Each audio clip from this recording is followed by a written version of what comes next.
झेप मराठी, आरसा महाराष्ट्राचा। ओमान समुद्रात बेपत्ता तरुणाची नवीन माहिती समोर। जहाजावर तिरंगा फडकवल्याने पाकिस्तान्यांनी केला घातपात। बेपत्ता यश देवरेच्या भावाने दिली पोलिसात तक्रार।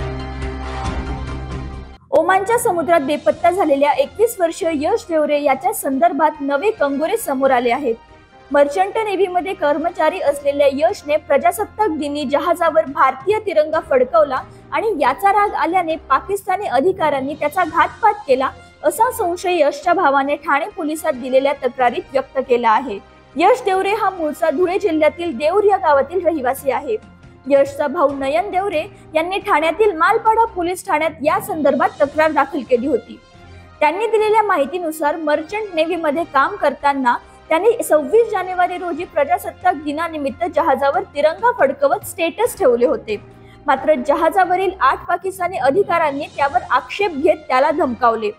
त्यानंतर 28 जानेवारीला यश अचानक बेपत्ता झाला।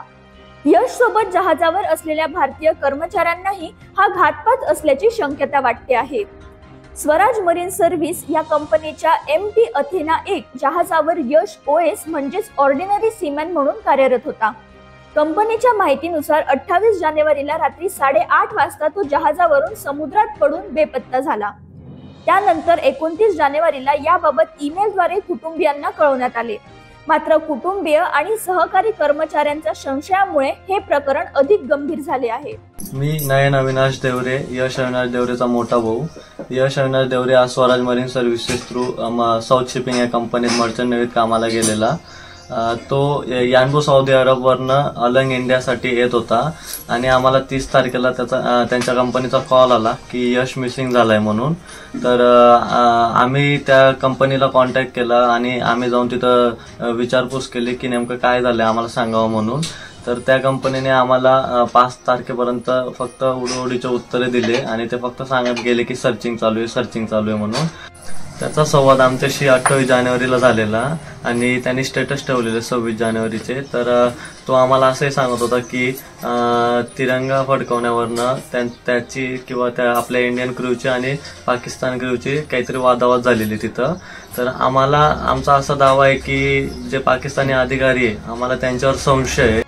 महाराष्ट्र शासन व महाराष्ट्राचे मुख्यमंत्री उपमुख्यमंत्री कडे आमची एवढीच नम्र विनंती आहे की लवकरात लवकर आमचा भाऊ परत यावा आणि त्याला परत आणण्याचा तुम्ही प्रयत्न करावा ही आमची नम्र विनंती।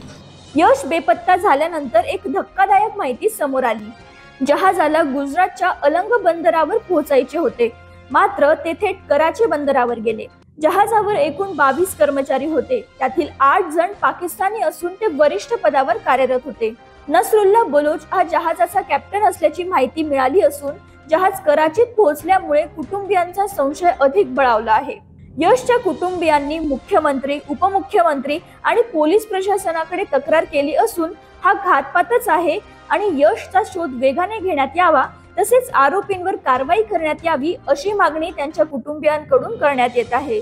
प्रतिनिधी तुषार देवरे, झेप मराठी, देऊर।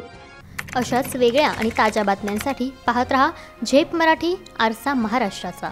संपादक प्राध्यापक अनिल चव्हाण, धुळे।